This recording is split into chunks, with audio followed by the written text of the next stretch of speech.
1,00,000 మంది శివభక్తులతో కలిసి మహారుద్రాక్ష పూజలో పాల్గొనండి. వెంటనే కాల్ చేసి మీ పేరును నమోదు చేసుకోండి. Welcome to Suman TV. నమస్తే సార్. నమస్తే అమ్మా. సార్ ఎలా ఉన్నారు? ఫైన్ అమ్మా. సార్, బ్యాంక్ స్కీమ్స్, అసలు బ్యాంక్లో ఏమేమి స్కీమ్స్ ఉంటాయి, అసలు దాని ఎలిజిబిలిటీ ఎలా ఉంటుంది? బ్యాంకులో సాధారణంగా కొంత అకౌంటెన్సీ పరిజ్ఞానం ఉండే వాళ్ళకి అసెట్స్ లయబిలిటీస్ అనేది మనం వ్యక్తిగతంగా కూడా మన ఇండివిజువల్ మన నెలసరి జీతంలో కూడా we can maintain that assets and liabilities. తెలుగులో చెప్పాలంటే ఆస్తులు అప్పులు. మనకి ఎన్ని ఆస్తులు ఉన్నాయి, అప్పులు ఉన్నాయి. బ్యాంక్ నుంచి ఆలోచిస్తే మనము డిపాజిట్ చేసుకున్నవన్నీ బ్యాంక్కి అప్పులు, because they have to pay back to us. Bank ఏదైతే లోన్ ఇస్తుందో బారోయర్స్కి అవి బ్యాంకుకి ఆస్తులు. ఇది ప్రధానమైన విషయం. ఇప్పుడు మనము అంటే జనరల్ పబ్లిక్లో మనము బ్యాంకులో 80% మంది డిపాజిట్ చేస్తారు. వాళ్ళకుండే స్మాల్ సేవింగ్స్, మీడియం సేవింగ్స్. అప్పు తీసుకునే వాళ్ళు తక్కువ ఉంటారు, డిపాజిట్ చేసేవాళ్ళు అసంఖ్యాకు ఉంటారు. దానికి మన జన్ ధన్ యోజన JDY అది రీసెంట్ స్కీము. ఇంతకుముందు we use to say financial inclusion. ఈ JDY కింద చాలామంది ఈ బ్యాంకులో అకౌంట్స్ ఓపెన్ చేసి డబ్బులు కొద్దో గొప్ప దాచిపెట్టారు.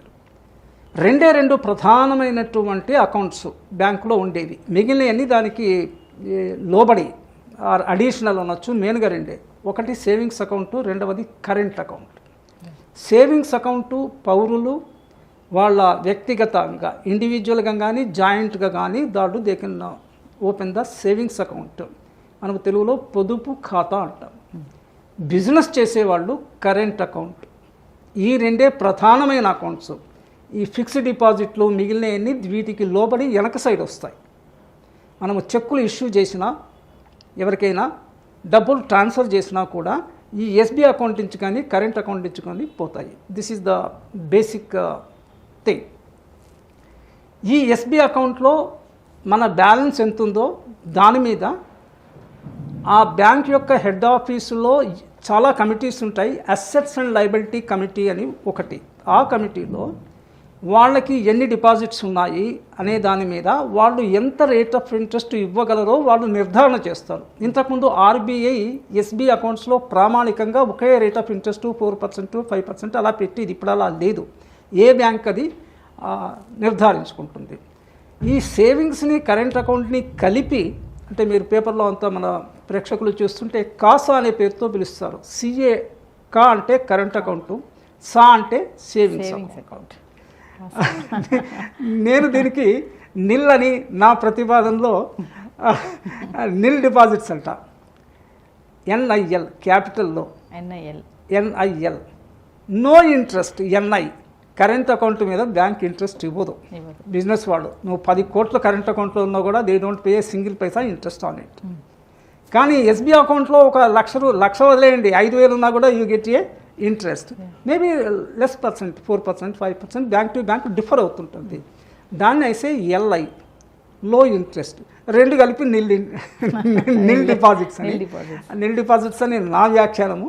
నార్మల్గా అందరికీ అర్థమయ్యేటట్టు కాసా అంటారు, కరెంట్ అకౌంట్, సేవింగ్స్ అకౌంట్. ఆ తర్వాత ఫినాన్షియల్ ఇన్స్టిట్యూషన్స్ 2 రకాలుగా ఉంటాయి. అసలు ఇన్స్టిట్యూషన్స్ 2 రకాలు, financial institutions, non financial institutions. డబ్బుతో డీల్ చేసేవి ఫైనాన్షియల్ ఇన్స్టిట్యూషన్స్. దీంట్లో మళ్ళీ 2 రకాలు, ఒకటి బ్యాంక్స్, రెండవది non banking financial institutions. Non banking financial institutions కూడా లోన్లు ఇస్తుంటాయి. వాళ్ళు కూడా డిపాజిట్లు తీసుకుంటారు. With the permission of the RBI licence తీసుకొని they will be doing that one. కానీ బ్యాంకులకు ఉండే అడ్వాంటేజ్ ఏంటంటే bank alone can issue cheque books. No other financial institutions other than a bank can issue a cheque book. మరి ఈ cheque book fixed డిపాజిట్లో ఇవ్వరు. Cheque book ఇచ్చేది only 2 అకౌంట్స్లోనే. వన్ ఈ savings account, the other is current account. ఇది ప్రాథమికమైనటువంటి విషయము. So we have only CASA or null deposits accounts. కొంచెం వెనక్కి లోపలికి వెళ్తే fixed deposit, RD recurring deposits అని వాటిని వేసి తెలుగులో కాల వ్యవధి డిపాజిట్స్. మ్యాక్సిమం 10 years వరకు పెట్టుకోవచ్చు. 10 years దాటితే ఒకవేళ కోర్టు నుంచి వచ్చిన డిపాజిట్ అయితే మైనర్ పిల్లల్లో, ఏదో మైనర్ ఒక 3 ఏళ్ళ అబ్బాయికో అమ్మాయికో డిపాజిట్ చేయాల్సి వచ్చింది. పేరెంట్స్ ఏదైనా యాక్సిడెంట్లో పోయినప్పుడు కోర్టు నుంచి వాళ్ళకి ఏదో వచ్చింది. వాళ్ళ మైనారిటీ తీరేంతవరకు 18 ఇయర్స్కి రావాలి కదా, అంటే 18లో 3 తీసేస్తే 15 ఏళ్ళ వరకు పెట్టాలి. ఆ ఎక్సెప్షన్ తప్ప కస్టమర్ వెళ్ళి అడిగితే 10 ఏళ్ళకి మించి డిపాజిట్ తీసుకోరు. ఆర్డీ కానీ ఫిక్స్డ్ డిపాజిట్ కానీ. ఈ ఎస్బీ వీటికి ఎస్బీ కరెంట్ అకౌంట్లో మీ ఇస్తే డిమాండ్ డిపాజిట్స్ టెక్నికల్గా, ఈ కాల వ్యవధి ఉండే దాంట్లో మీ ఇస్తే time deposits because they are for a particular time. This is the broad classification of the deposits. ఈ సేవింగ్స్ బ్యాంక్స్కి వస్తే మళ్ళీ ఈ మధ్యలో చాలా ఫ్రాడ్స్ జరుగుతున్నాయి. చాలామంది సోషల్ మీడియాలో చూసుంటారు, నాకేదో ఫోన్ నెంబర్ వచ్చింది, నేనేదో ఆన్సర్ చెప్పాను, ఓటీపీ అన్నాడు, ఏదో చెప్పాను నాకు తెలియక, ఇంత లోపల నా బ్యాంక్ అకౌంట్లో నుంచి 4 లక్షలు పోయినాయి, 2 లక్షలు పోయినాయి అంటున్నారు. ఇది ఇక్కడ చాలా జాగ్రత్తగా గమనించాల్సిన విషయం. హైబ్రిడ్ డిపాజిట్ స్కీమ్ అని ఆల్మోస్ట్ అన్ని బ్యాంకుల్లో ఉంది. హైబ్రిడ్ డిపాజిట్ అంటే current SB account come FD account. ఒక థ్రెషోల్డ్ మనం మార్క్ ఇచ్చి 5,000 కన్నా మించితే నా ఎస్బీ అకౌంట్లో నుంచి ఆటోమేటిక్గా it should go to my FD account. 5,000 కన్నా తక్కువైనప్పుడు అది నాకు ఫస్ట్ ఎఫ్డి ఉందో అది క్లోజ్ చేసి మళ్ళీ రావాలా. అప్పుడు ఇలాంటి ఫ్రాడ్స్ జరిగినప్పుడు యువర్ లాస్ ఈస్ మినిమైజ్డ్. 5,000తోనే పోతుంది. మీరు ఒక 50,000 5 లక్షలు ఎస్బీలో పెట్టుకుంటే అవి మొత్తం పోయే అవకాశం ఉంది. ఎఫ్డీలో ఉండే అకౌంట్కి fraudsters cannot have a direct access to it. వేరే ఇవి ఫ్రంట్ ముందర ఉంటాయి కాబట్టి వీటికి యాక్సెస్ ఉంటుంది, దానికి ఉండదు. సో శ్రోతలు ఇది గమనించుకోవాలి. అంటే మేనేజ్మెంట్లో ఒక టర్మ్ ఉంది, when the loss cannot be avoided at least it should be minimized. నష్టం తప్పదు అనుకున్నప్పుడు కనీసం తగ్గించుకోవాలి. ఓ 1,000, 2,000, 5,000 కూడా పోయింది అనుకుంటాం, దాని గురించి వ్యధపడాల్సిన పని కూడా లేదు. కానీ 50,000 లక్ష పోతే ఇట్లా కొంత మనిషికి బాధ అవుతుంది కదా. This is one thing, this is the hybrid deposit. ఇంకా కొన్ని బ్యాంకులు కొన్ని స్పెషల్ స్కీమ్స్ వాళ్ళు చేయొచ్చు. Maybe additional what I say insurance component కానీ ఏదైనా సర్ప్రైజ్ గిఫ్ట్ వాటి మీద అంతా కంట్రోల్ పెట్టింది ఆర్బీఐ, అలా చేయకూడదు అనేసి. But still this is the బ్రాడ్గా this is the classification of deposits.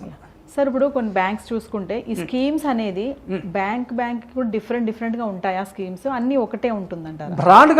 బ్రాడ్గా నేను చెప్పింది CASA deposits on monthly basis, on daily basis, daily products అంటారు. అంటే యాక్చువల్ బేసిస్ మీద ఈరోజు 10,000 నా ఎస్బీ అకౌంట్లో బ్యాలెన్స్ ఉంది, రేపు 15,000 ఉంది. ఈరోజు ఒక రోజుకి 10,000కి ఇస్తాడు, ఆ 15 రేపటి నుంచి 15,000కి, మళ్ళీ రేపు పొద్దున 8,000 అయితే ఆ 8,000 మీద, అంటే యాక్చువల్ ప్రొడక్ట్స్ మీద ఇస్తాడు. ఇది ఫండమెంటల్ రూల్. పబ్లిక్ని అట్రాక్ట్ చేయడానికి సేవింగ్స్ ఫోర్ట్ నైట్లని, సేవింగ్స్ వీక్ అని, డిపాజిట్స్ వీక్ అని కొన్ని బ్యాంకులు పెట్టి దాని ఏమన్నా కొంచెం చిన్నపాటి గిఫ్ట్లు ఇవ్వడం కానీ, లేకపోతే నేను ఇందాక చెప్పినట్టు అలాంటివి ఏమైనా ఇవ్వచ్చు. కానీ ఐ మీన్ అంత కొట్టొచ్చినటువంటి మార్పులు ఏముండవు, because all subject to RBI దీనివల్ల. అయితే ఆర్బీఐ కొంత స్వేచ్ఛ ఇచ్చింది బ్యాంకులకి.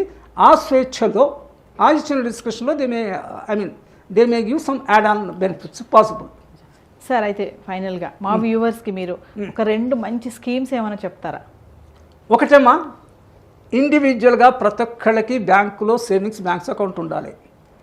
మొన్న ఒక సెమినార్లో కూడా నేను చెప్తున్నాను, బర్త్ సర్టిఫికెట్ ఇచ్చే ముందు government should ensure that unless the parents open A bank account for them birth certificate should not be given. అంటే ఇది కొంచెం రెవల్యూషనరీ దిస్ వన్. కారణం ఏంటంటే బాబో పాపో పుట్టిన తర్వాత 21 రోజు చేస్తున్నాం మన దగ్గర 21st డే నేమింగ్ సెరమనీ. ఏదో గిఫ్ట్లు క్యాష్లో కైండ్లో వస్తాయి కదా, మీరు అప్పటికే అకౌంట్ ఓపెన్ చేస్తే ఆ క్యాష్ అంతా ఆ డిపాజిట్లో చేయొచ్చు కదా. ఆ పాప బాబు పెరిగి 5-10 ఏళ్ళకి నా బ్యాంక్ అకౌంట్ అనేటువంటి ఒక స్పృహ ఒకటి ఉంటుంది కదా, సేవ్ చేయాలనేటువంటి ఒక జ్ఞానం పెరుగుతుంది కదా. వాళ్ళు పెరిగిన దీంట్లో in the process of this one అదే బ్యాంకులో మనం పెట్టుకోవచ్చు అనేసి.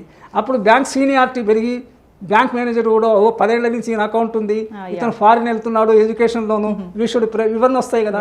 అందుకని నేను పేరెంట్స్కి చెప్పేది ఏంటంటే, పేరెంట్స్ వాళ్ళ ఎల్డర్ పీపుల్కి ఎదురుకి బ్యాంక్ అకౌంట్ ఉండాలి. ఇంతవరకు లేకపోతే రేపు ఓపెన్ చేసుకోండి. రేపు పొద్దున మీ ఇంట్లో ఏ పాప బాబు పుట్టినా కూడా immediately on the day of their birth open A account to them. SB account ఉండాలి. ఇది కరెంట్ అకౌంట్ వచ్చేసి బిజినెస్ చేసుకునే వాళ్ళకి, పెద్దవాళ్ళకి బిజినెస్ ఇది ఉంటే అది ఉండాలి. ఎస్బీ అకౌంట్లో తర్వాత ఇందాక నేను థ్రెషోల్డ్ అని చెప్పింది, దానికన్నా మించి ఉన్నవి we can have it in fixed deposit. దానికి మించి ఉంటే we can invest out side the bank in real estate కానీ, ఇన్ షేర్ కానీ, ఇన్ గోల్డ్ కానీ వీ కెన్ ఇన్వెస్ట్. ఇన్వెస్ట్మెంట్లో రిస్క్ ఉంటుంది, సేవింగ్స్లో బ్యాంక్ దాంట్లో రిస్క్ ఉండదు. ఆ తర్వాత ప్రతి బ్యాంకులో 5 లక్షల వరకు each bank for each person deposit insurance corporation వాళ్ళతో ఇన్సూర్ చేయబడ్డాయి. ఒకవేళ బ్యాంక్ ఫర్ ఎనీ రీజన్ దివాలా తీస్తే 5 లక్షల వరకు కస్టమర్కి డబ్బులు వెనక్కి వస్తాయి. బ్యాంకుకు చొప్పున 20 బ్యాంకుల్లో 5 లక్షలు ఉంటే 1 crore తీసుకోవాలి.